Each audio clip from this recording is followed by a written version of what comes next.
legislation. So that's already been agreed. No, Senator, is that it, Deputy? It just seems a bit much for the whole month of July on the Electoral Commission. But it won't be for the whole month because we won't be. No, it's done now, and that's the way the work programme is going to be I know, carried out. But I'm just saying, could we not bring more witnesses in on the same day together? I mean, it just well, if you bring in too many witnesses, you won't get enough time because there's also an issue with booking rooms. So you won't get open-ended witnesses because then it becomes, what, for example, if you had 10 witnesses and you had 12 members and they all wanted to speak for, so it gets unwieldy.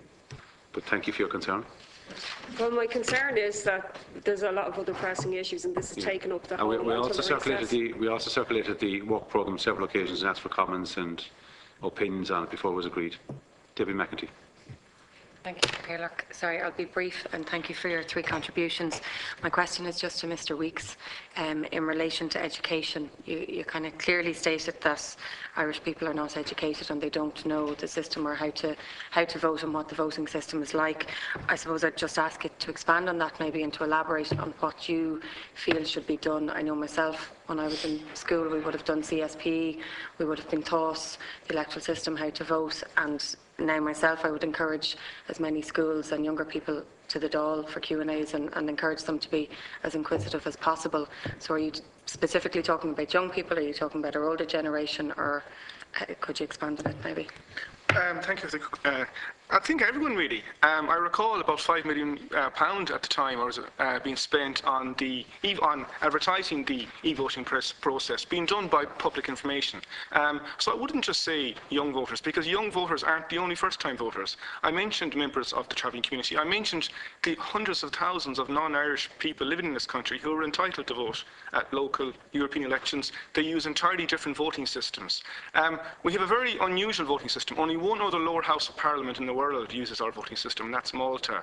It's not a simple X marks the spot. Most ballot papers in most countries are a kind of party list system, so it's just an X. That's not the way our system works. In Australia, for example, you have to cast a preference for every single candidate or your vote isn't counted. Now, I know the counting officers are quite liberal in Ireland, so if you start your ballot, if you start your preferences with 68 or 72, I believe that vote is still counted, as long as you indicate a clear preference. So if you start at 72, 73, and so on. I wouldn't just see the education process taking place in the schools. I mean, in the original kind of submission I gave to the committee a few weeks ago, I likened it to being handed the keys to a car and being told the instructions are on the dashboard. Now, go ahead. That's the only instructions given by the Department for Environment at the moment. You get your ballot paper, and at the top of the ballot paper says, please vote 1, 2, 3, and so on. When I was voting at the recent referendum on marriage equality and the age presidential, people were actually asking me in the school, old people were asking me, what's this about? Because there was no mention on the ballot paper of the actual text, the text of the actual change that was going to be inserted into the Constitution. And this is the first time people are actually thinking about this. Again, just from having observed in other countries, there are simple public information, be it in post offices, be it on television, be it in newspapers, be it on radio. It's quite a simple system. And even when people are told how to vote, 1, 2, 3, and so on, most people, the average number of preferences cast in Ireland is 3. Now, that's not the average number of candidates. I know at the last election, most people had at least a dozen candidates in most constituencies. But people just stop at the 3rd or 4th preference. They don't know. They say, what's the point? Is this 3rd or 4th preference going to count? I teach modules on elections in the university, and my own students come to me and say, well, my 4th preference is only worth like a quarter vote, so it's not as important as the 1st preference. There's simply a severe lack of information. I have to be honest, even to have questions from deputies about how the voting system works, that indicates there is kind of some failure in the process, if that answers the question. So you're saying more of a national campaign really to educate people, either be it newspapers, radio? Yeah, I mean, I know all this is going to cost money, but I would imagine I know Sean Donnelly regularly highlights this, the numbers of non-transferable votes are at least 10%. So when you're counting the process, these votes just get binned because people haven't expressed a preference anymore. Do we know why they aren't expressing a preference anymore? Is there any research into this? And particularly when in most constituencies, the number of non-transferable votes is greater than the gap in votes between the highest runner-up and the winner of the last seat. But again, this is why we urgently need a commission to be investigating research into this, just to make sure. I mean, I know many people from the non-Irish community who aren't even aware that they're entitled to vote. Is there any means of mobilising these people, of integrating them into Ireland, into telling them about our very unusual voting system? There's not. Okay, Deputy Dowds, then Senator Keane. Mr. Weeks, you make a very persuasive case for an electoral commission, and I think I agree with pretty well all you say, except in one area, namely the even larger multi-seat constituencies. I'm not a fan of our electoral system at all. I think it, in many ways, brings out the worst in us. In that, you know, on the side of politicians, you often end up your biggest opponent is actually somebody in your own party. And I think also it doesn't get people to focus on, you know, the national issues to the extent that they should. But I mean, I suppose that's another day's work. I mean, I would prefer something somewhat akin to the German system, where you have a list and a constituency election. But however, that's I suppose something that isn't going to happen in my lifetime. But the main question I want to ask is, and I must say, I mean, I'm a bit confused in terms of some of what has been said on the whole thing, but I mean, the biggest problem that has emerged from this discussion is the whole construction of the electoral register. And if I can ask an open question, what is the best way to construct the electoral register so that it is fair and accurate and at all times up to speed? Do you want to ask for it? Question feels to have a... Just reiterate what I have said and what the previous Data Protection Commissioner has said, and that is that the individual issues and problems don't all require the same solution. They each require individualised attention and an individualised solution. Some of the problems may be bigger for different reasons, some of them may be smaller for different reasons. So we shouldn't necessarily go for and this is from a data protection perspective, shouldn't necessarily go for the sledgehammer to solve all of those problems if we don't have to, and if there is a more proportionate and less intrusive solution. I'm not saying I have the answer to each of those individual problems and questions. I'm saying that we haven't got to the stage where, from a data protection perspective, where we've got into the detail of analysing them individually. But at some stage we do need to do that. Okay. Senator, do you want to say? I think also this is the question to come later. This is the purpose of the Commission, to go off and carry out research into what is the best means. I mean, it depends on the various countries. I think Michael Marsh mentioned a couple of weeks ago about in the States, where it's a very liberal process. You know, when you get your driver's license, you tend to be automatically registered to vote. In Australia, for example, it's a very different system, because in Australia they have compulsory voting and compulsory registration. And they do enforce that. So, you see, it really depends what kind of system you actually want and how heavily you want to enforce. And I just feel these are questions to be asked later. Once you ask those questions, then you decide what type of system that you want, I think. Deputy Murphy, great timing. By location, Well, basically you're saying there's no simple answer to this question, even though it's clearly a question that requires answering, because there are so many inaccuracies in the whole system. I guess it requires someone who is an expert in this particular administration process, and that's not my particular area of expertise. Thank you, Deputy Murphy. Yeah, just a number of issues in relation to, I know you confine yourself to voter education and research, and I mean, I completely agree with you, because I don't think there's been an election that people haven't said to me afterwards, did I vote correctly?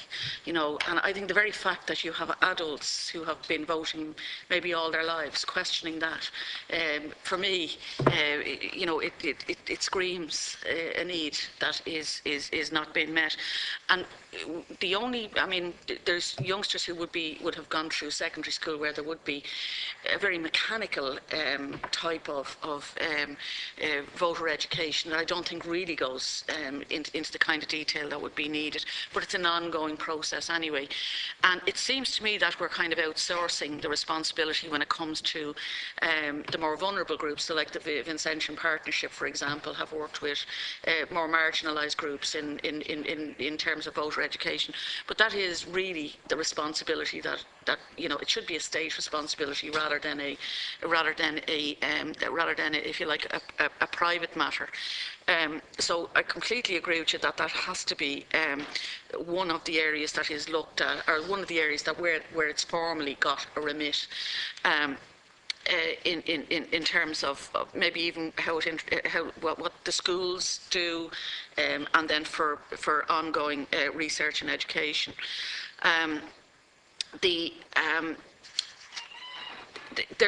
There's also a fixation on counties as well in terms of identity, and I think sometimes it escapes us that in actual fact there weren't any counties before the 12th century, and the last one was created in the 17th century, and they're not uniquely Irish at all, but they're something that we've come to there's something that we've come to have an identity with, whether that's for electoral purposes or GAA matches is another matter. But you know, are those same identity issues, you know, present in other, to the same degree in other jurisdictions that you would have looked at, or is this something that is, you know, kind of uniquely Irish in terms of people feeling that if there isn't a TD in their county, that in some way they're losing out, or you know, or in a particular part of the county? That would be quite useful to know, because I think there's been some good work done in terms of identity. Actually, in Maynooth College, they did I think the New Urban Living Project, and identity seemed to happen at a much lower level. So it may well be that you know, that we're overstating that. The second point I wanted to make in relation to data protection, and we keep on coming back when we're having this debate. We keep on coming back to the electoral register. It's certainly an important issue a very important issue in terms of an electoral commission, and I would expect it's going to be the first item dealt with in an electoral commission, and obviously graduated out from there. So it is important, and it's important it's got right, and it's important that data protection issues are put at the centre of that rather than something on the periphery at some point, because we've run into all sorts of problems with data protection, not least with the issue of PPS numbers and Irish Water. We had another one the other day in relation to communications bill. I can't remember exactly what it was, but it was kind of a late in the day kind of second piece of legislation to overcome a difficulty. The current electoral register, for example, is a public document. And I know it's used for marketing purposes, because, I mean, whether it's formally used for marketing purposes or not, but it is, there's no doubt it's used for marketing purposes. And data has become a commodity. How do you overcome that in terms of a public document, in terms of restricting a use on it? Absolutely, PPS number shouldn't be formally listed or publicly on a document. The one I was trying to think of was the postcodes, actually. But how do other jurisdictions deal with that and still, you know, deal with data protection issues and not have the register used as a commodity for marketing purposes? Are there good ideas in other countries that we should be looking at? Yeah, I think I'll leave it at that. Yeah. Who wants to go first, Mr. Weeks, Mr. Lambert? Okay, thanks for your question. Yeah, I mean, this it's a big thing about, when you ask about counties and influencing behaviour, and I'd have to say, is it the case that our institutions influence behaviour, or is it the case that behaviour influences our type of institution? We're often guilty of overestimating the effects of the voting system. People might still want to vote county. For example, let's say we had the country as an entire national list, just like in Israel or in the Netherlands, for example. Well, the quota would still be very, very low. So you would still have people in their locality saying, I still want someone from my area. For example, we did actually have a national election by STV in 1925.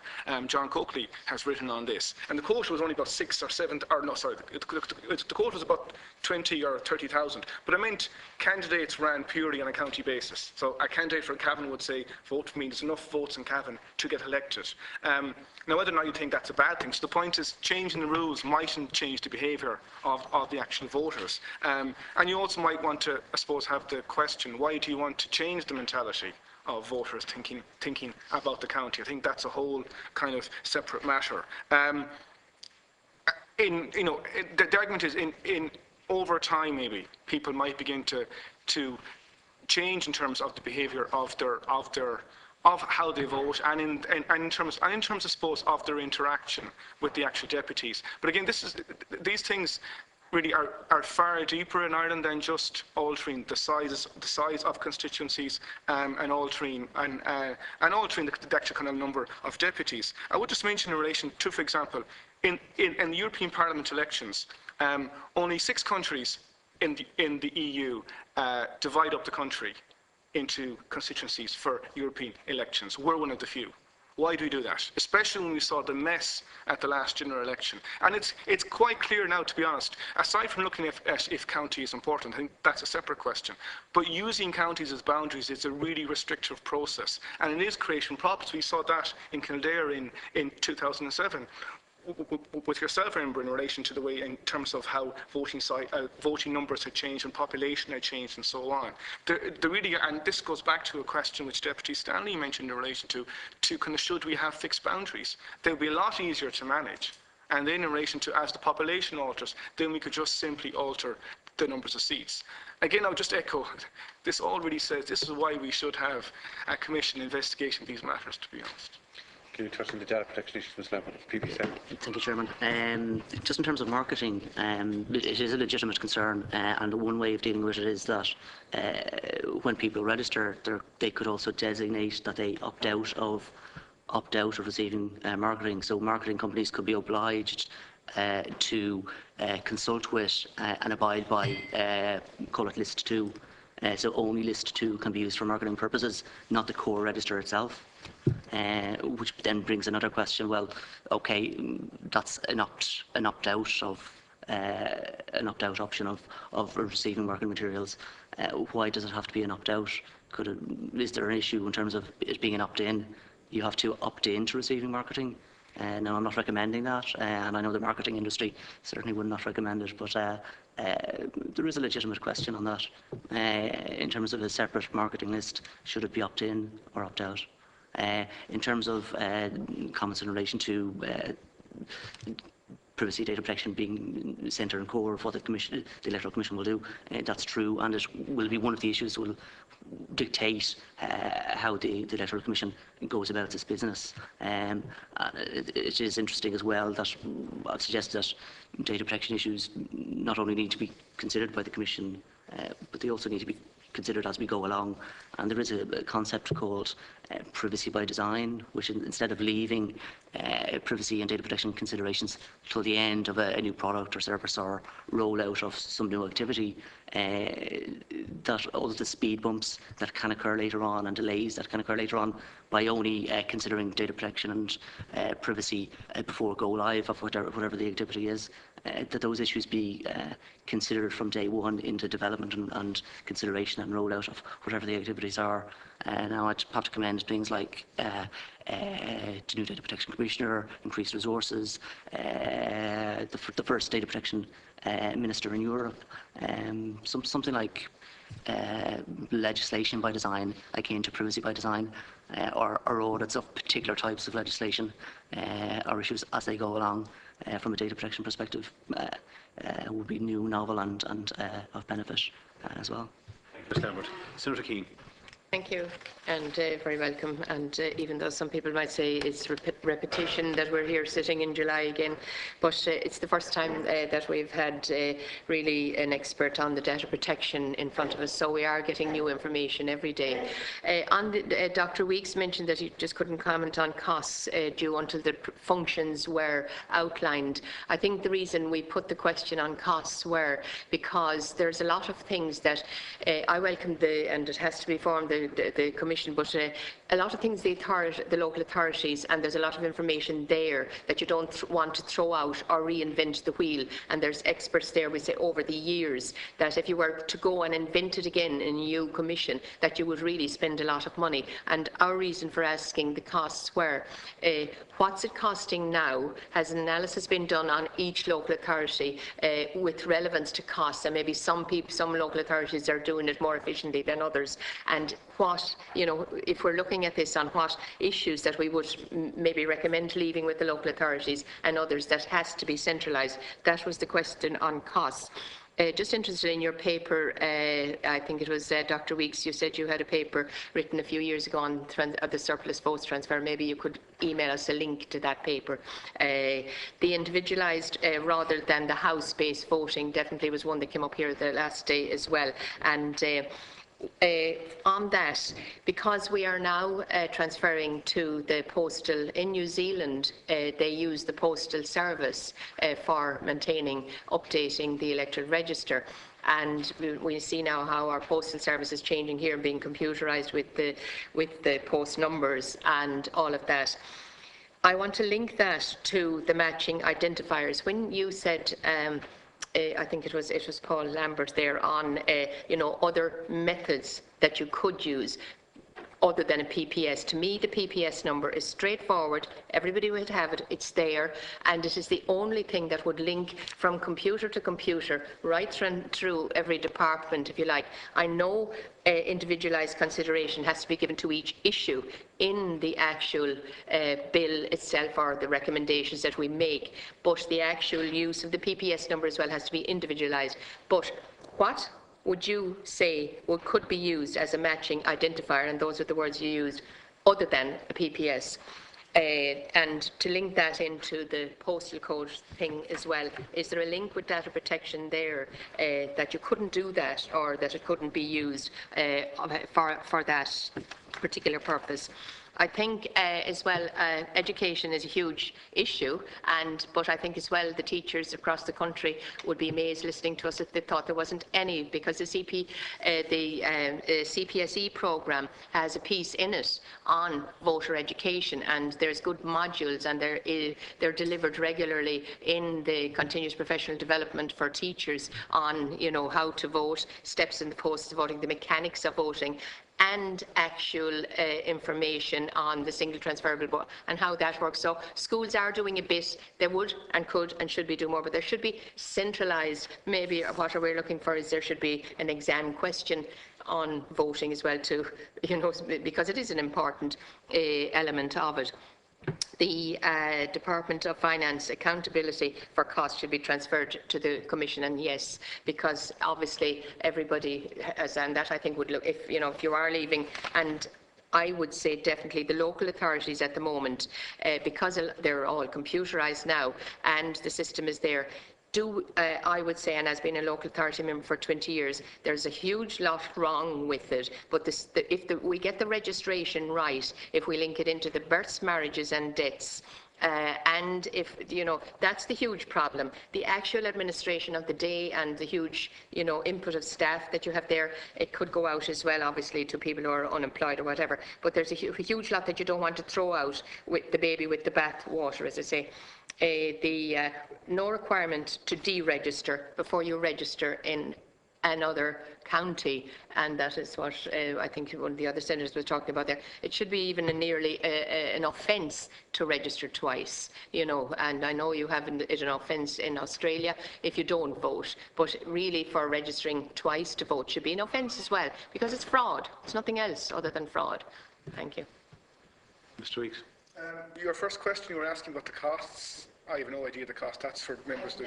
I know What the was the reason, statement? no, the reason, you know, you said you couldn't give us, and we Yeah. wouldn't expect you to give us cost, but I asked, was there any research done on costs at the moment in different local authorities, you say with the same population, on how much it's costing? Not that I'm aware of. I mean, I know in Australia the commissions have vast budgets. That's because the main activity they're engaged in is to register people, because voting is compulsory. So it will be an entirely different process here. Also in Australia, they've engaged in different things like internet voting, for example, and postal voting, which add... My question's actually, could we do online voting? Well, of course you could. You can actually. I cast a sample ballot last night at an Australian election. It's available for for anyone to do. You're sent a sample ID and so on.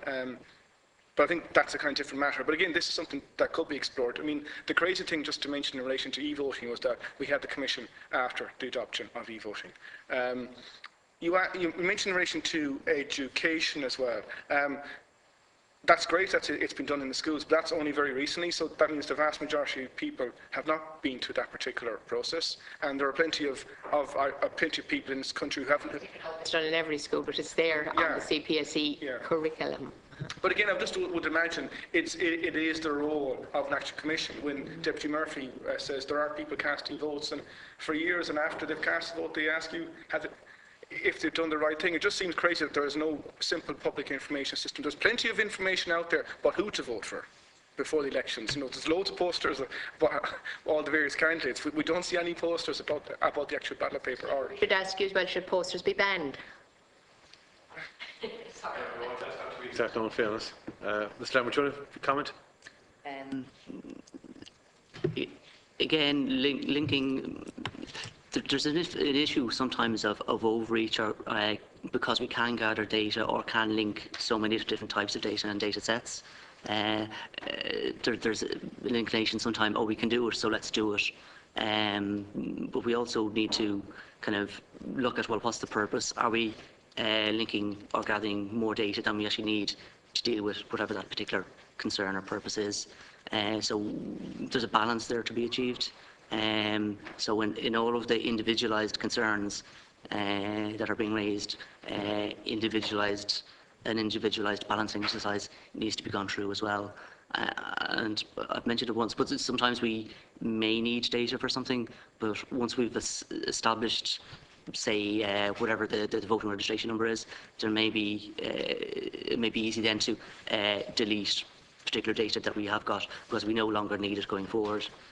So it's like I said before, there's sometimes we need to consider, well, PPS, no PPS, and in between, and part of that in between is, if we do have a PPS to achieve a particular purpose, do we need to maintain that going forward?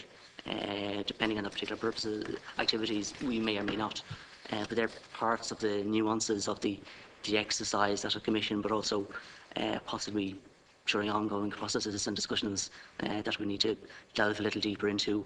The issues are very nuanced, but the issues are important as well. If they weren't important, we wouldn't have.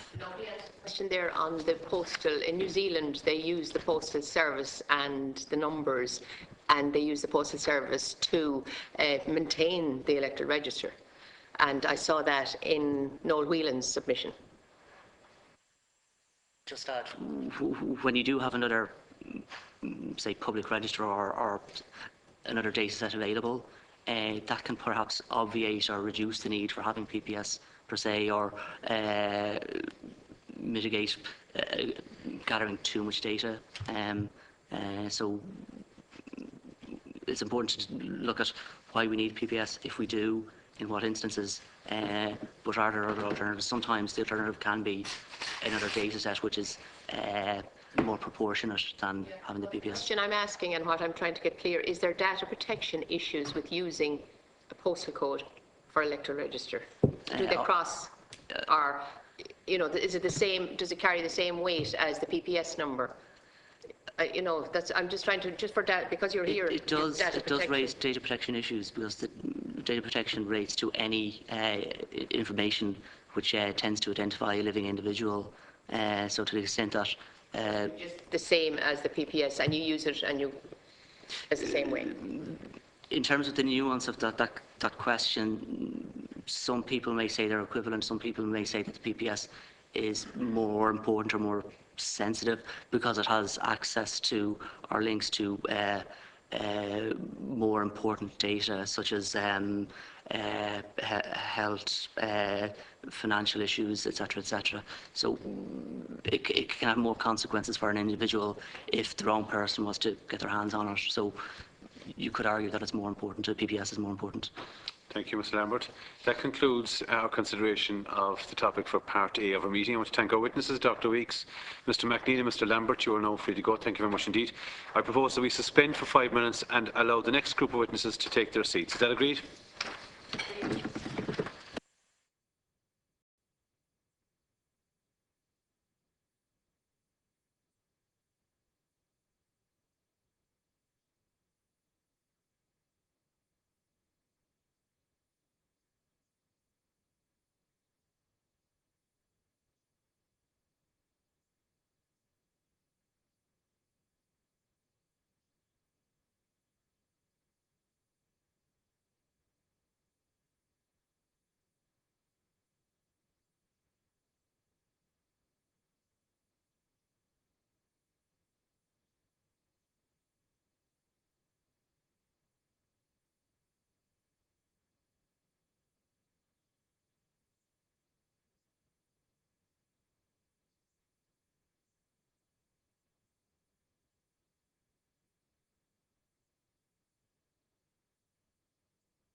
Session. Okay, the monitors are going. Perfect. We are back in public session. I want to remind members to turn off their mobile phones because it interferes with the ability to web stream events. This meeting has been convened for the purpose of the consideration by the committee of matters relating to the consultation paper on the establishment of an electoral commission in Ireland. The committee will now discuss the matter. Is that agreed? Okay, it's already been agreed by committee that this public session, if not previously concluded, shall conclude at 4:45 p.m. I want to welcome the following witnesses to our meeting this afternoon. Former Chair of the Joint Oireachtas Committee on the Environment, Mr Sean Fleming TD, which published the future of the Electoral Register in Ireland and other related matters. Mr Jim O'Keefe, former long-standing member of Dáil Éireann, who was also Vice Chair of the Joint Committee on the Constitution of the 38th Dáil, who produced the report Article 16 of the Constitution, Review of the Electoral System for the Election of Members of Dáil Éireann in 2010, and Noel Whelan, a barrister, author of a book on electoral law in Ireland, and also a well-informed, interesting political commentator. I'm just going to read out the piece in relation to what you can say and what you're protected by and all of that. So I want to draw your attention to the fact that by virtue of Section 17(2)(l) of the Defamation Act 2009, witnesses are protected by absolute privilege in respect of their evidence to this committee. However, if you are directed by the committee to cease giving evidence in relation to a particular matter, and you continue to do so, you are entitled thereafter to a qualified privilege in respect of your evidence. You are directed that only evidence connected with the subject matter of these proceedings is to be given, and you are asked to respect the parliamentary practice to the effect that, where possible, you should not criticise nor make charges against any person, persons or entity by name, or in any such way as to make him, her or it identifiable. It has been agreed that all of the opening statements and any other documentation that others have submitted to the committee may be published on the committee website once the meeting is concluded. I will now call on Deputy Sean Fleming to make his opening statement. Deputy Fleming. Thank you, Gaeltacht. And first of all, thank you for the opportunity of addressing this committee here on the issue of an electoral commission. As you rightly pointed out, I was chairman of the Environment Committee in the last Dáil, and we did look at the issue of the voters' register. Generally, in relation to the electoral commission, I would be fully supportive of it. I think it's a very good idea, and I think it needs to be very broadly based and given a very broad remit. The issues I think should not be included in the Electoral Commission would be policy issues in relation to legislation and constitutional matters, which should be left to the appropriate department. And secondly, the issue of boundaries should not be within the remit, the electoral boundaries of the new Electoral Commission. And the reason I give for the boundaries issue is quite clear, because if the Electoral Commission was dealing with election activities on a day-to-day basis, I think the staff who would be involved in that could influence boundary changes for their own administrative convenience. It would be a bit like giving local authorities manager the power to set the electoral boundaries, and he would look at what staff he is in what area, what engineers, and what suits him from an administrative point of view, and he might adjust the boundaries to suit the internal administration of an organisation, and that's why I believe the boundaries should be independent of this commission. One key issue I think they should look at, which I have dealt with before and mentioned before, is the issue of the voters' register. And I would conclude that we should have one national voters register. At the moment, each local authority goes about the work on its own individual basis. We know there's set procedure, but there is an element of local interpretation and how various matters are dealt with in relation to supplementary registers, second supplementary registers, draft registers, and those type of issues. I think, though, an essential element of the voters' register would be that a PPS number would have to be produced for a name to be on the voters' register.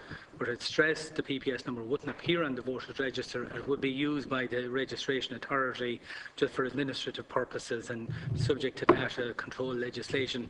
And it would also facilitate the ease of transfer. People move houses various times during their career. It's a bit of an ordeal to move from a Dublin register to a Laois register, a Cork South West register at the moment from another area, and this would make it very easy. I also believe that that job should be given to an organisation, preferably like An Post. They are the people who call to every house on a regular basis. They know the people, they know the landscape, and maybe the new postcodes could help in that area. But I do believe the local authorities that are not the people to do it, in the normal course of their work, they're not normally calling to people's houses throughout their area, and they're not best placed. I know it might upset some staff who are used to the official nixers of checking the register every so often when the time comes, and I don't think they should be involved in that. It should be done independently by An Post. I also believe the Electoral Commission should subsume the role of the Standards in Public Offices Commission and the Referendum Commission. The reason I say about the Referendum Commission, each time a referendum comes up, a new commission is set up regularly by a new chairperson, and I often believe it is better that if improvements or mistakes are learned during the course of one referendum, that there should be a permanent body to learn from that the next time out. I also believe with SIPO being involved there, they should be responsible for the control of all and reporting in respect of all donations and election expenses, including at local authority level as well. I don't believe, if we're going to have one central body, I believe we shouldn't exclude local government from this also. One issue I just want to mention is it comes up in relation to the cost of this issue. The single biggest cost of every election so far at the moment is the cost of issuing the election address. If there are 5 voters in a house and there's 6 parties and candidates issuing election addresses, that's 30 pieces of literature at 70 cents from tomorrow morning's rates into those houses because they are addressed. And it's by far the biggest cost of running an election campaign, that postage issue. I would suggest, a bit like happens in the referendum, and when people hand in their nomination papers and their photograph for the ballot paper, they should hand in a short biography with it, and one booklet should be issued to every voter with the names in alphabetical order, a page for each person, a bit like an information leaflet, and I think one document is enough for each voter, and the cost of that would finance everything that would be involved in setting up an electoral commission, because you would be removing a substantial cost from that. The other issue I think the Commission needs to look at is the question of people with disabilities and who have difficulties with sight voting, and also people who are away at work, away or on holidays, and that leads us to the bigger issue of electronic voting, distance voting. I believe that should be re-looked at by this Commission from the practical administrative point of view, and I know it has a troubled history in Ireland, and I would hope that could be looked at again. I would also say one issue the Electoral Commission needs to look at is an education process in relation to the voters, because it's not generally appreciated, but there are approximately 20,000 spoiled votes in every general election. 20,000. That's, you know, most constituencies, 500, 600, 700 spoiled votes.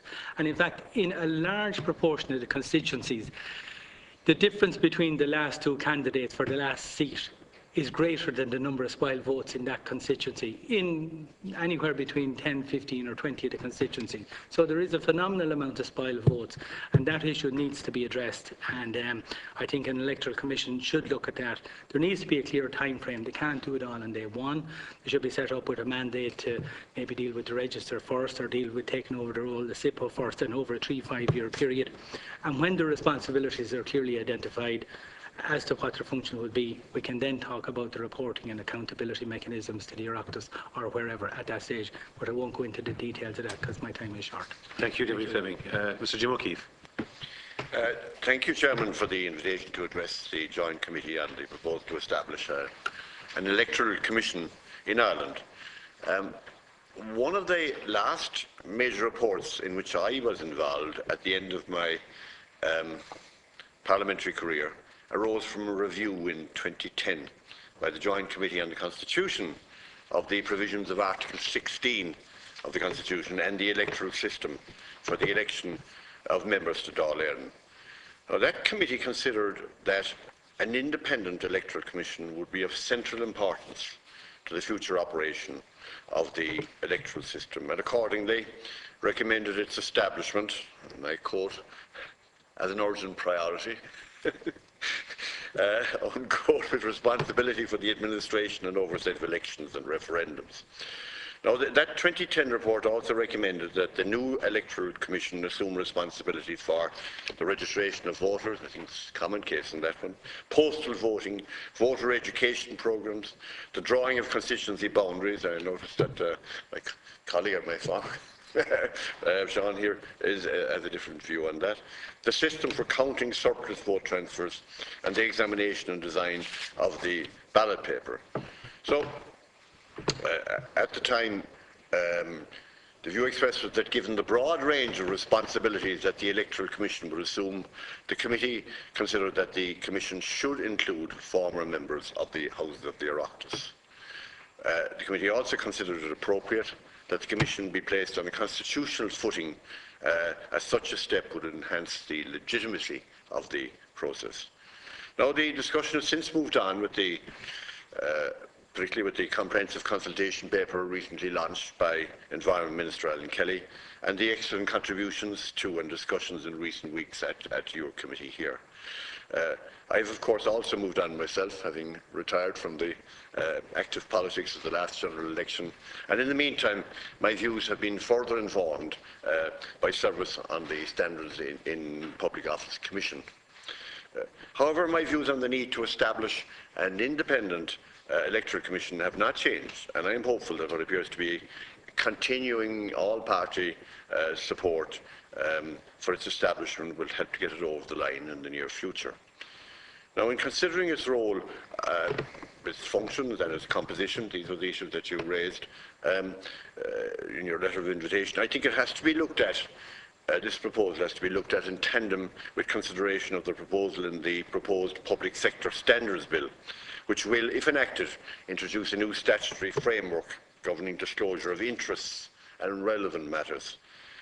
This proposal is to replace SIPO with a Public Sector Standards Commissioner who will have increased powers, and to the establishment of a Deputy Commissioner who will be independent in terms of complaints and investigation functions, will implement more streamlined and improved complaints and investigation procedures. The Commissioner will have stronger powers of sanction and enforcement in relation to a range of contraventions. Now, there will be some issues to be teased out as to the allocation of function between the two new bodies, but in broad terms I would envisage that all responsibilities currently under the Electoral Acts that have been dealt with by SIPO should be dealt with by the new Electoral Commission, and all issues relating to standards and ethics should be dealt with by the Public Sector Standards Commissioner. So I achieved by that process the same result as Deputy Fleming, and that is the abolition of SIPO. So, for those with Quango creation concerns, which I noticed was raised at one stage here, there is the assurance that the two new bodies will absorb or subsume or bring to an end the current Standards Commission, the Referendum Commission, and the approach I'm suggesting is adopted the Boundaries Commission, and probably also absorb other functions of existing bodies. So ideally both new structures would be established at the same time, and in any event I would caution that care will have to be taken in relation to the transfer of ongoing functions of SIPO, and particularly in relation to current complaints being considered, and even more so arrangements for completing ongoing investigations and inquiries. I understand that certain transitional arrangements may be included in the legislation to cover that. In relation to the key questions raised in the consultation paper and being considered at the moment, let me say I am party to and support the views expressed in the recent SIPO submission to the committee, and will confine these opening remarks just to a few further observations. In relation to the functions of the Electoral Commission, it should, I think, begin initially by monitoring and supervising the work done at local level by the local authorities and local returning officers. I think it's important that such expertise continue to be available to the new process, and okay, what may happen in the future I'm not sure, but there is a lot of expertise there which should not be ignored. Ultimately, the Commission should be responsible for a national voter database and be given statutory powers as to the use, with necessary safeguards, of PPS numbers or whatever technologically may be developed which would have a function as regards individual voter identification. It also, as I say, should assume responsibilities immediately for the referendum and, in my view, boundary commission duties.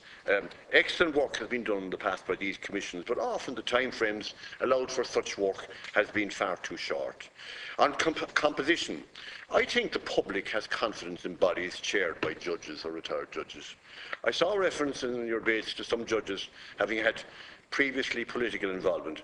I can honestly say whether as a lawyer or as a politician, or indeed since serving on SIPO, I never had the slightest doubt about the integrity and impartiality of such appointees. And they do bring a certain judicial presence which can be useful in running these commissions. Now, the existing ex officio members of the Standards Commission, that's the Ombudsman, the CNAG, the Clerk of the Dáil, Clerk of the Shannon, I think they again are ideal appointees. In my experience, they bring their own expertise to the table.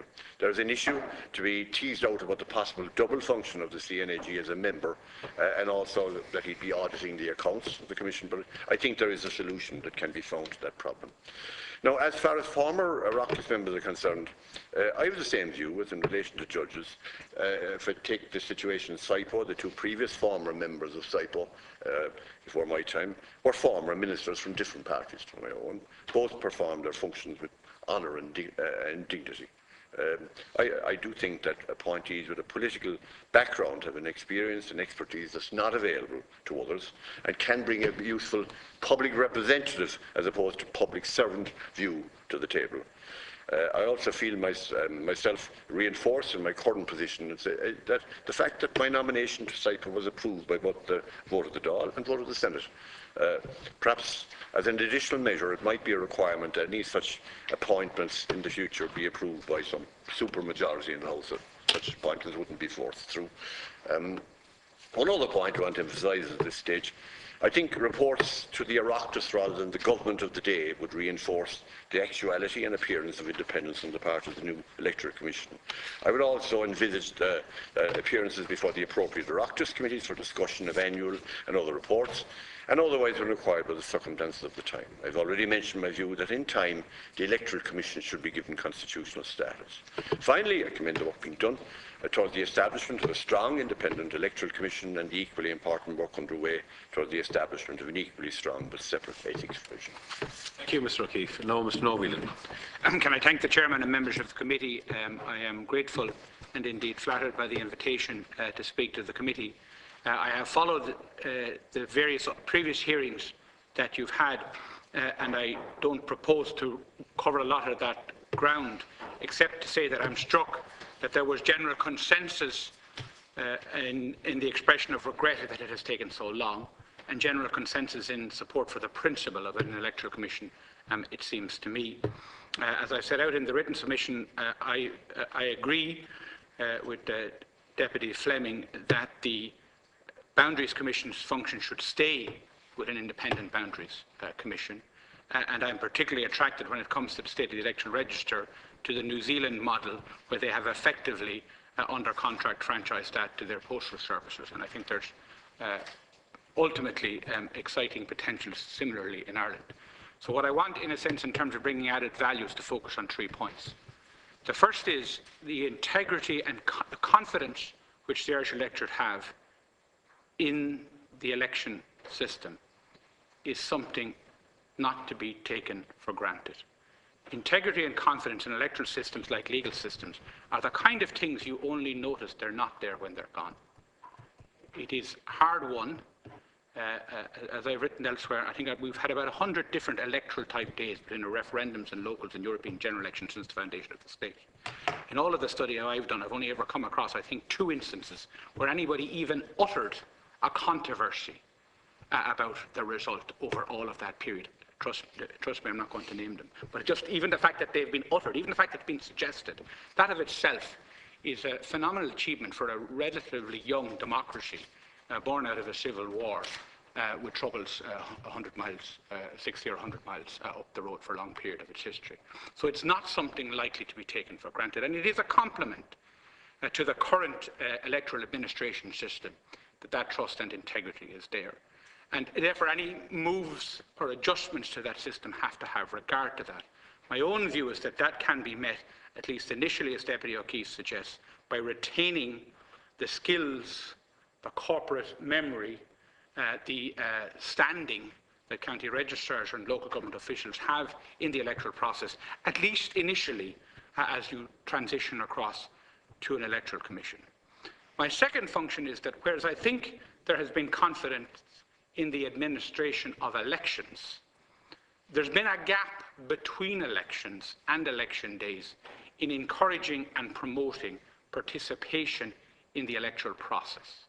And I mean that in every sense of the word, from the maintenance of the electoral register, from the design of systems that reach out better to young people for the purpose of registering, and for the need now, and particularly in times of diverse and challenging media, for greater innovation in how all of that is communicated and motivated. I think there's a gap there, and I think that's where an electoral commission has most capacity to bring real added value. If we could compare it for a moment, say, to the administrators of Gaelic games in this country who've done it very successfully. We haven't just watched them referee and administer the games well. They have promoted the games and participations in the games and the development of the games and the modernisation of the infrastructure around the games in the same way. And that's because they're not just working on the Sunday or on the season. They're literally all year round focused on how we can improve interest in, involvement in, activity around the study of, the gathering of information of, the fine-tuning of the electoral system. And I would say to you that a key task given by statute to the Electoral Commission should be the proactive promotion, modernisation, improvement of the electoral process generally, in part because that in these changing times, which are both politically volatile and volatile in communication terms, is the best way to ensure that integrity and support for the political and electoral system is there. My third point is this. You are inevitably analysing whether an electoral commission should happen and what it should do at a point in time in 2015 or 2016 or as it rolls out in 2017 or 2018. But how politics is done, the context in which politics is done, the media environment in which politics is done, the level of political competition in this country is changing exponentially.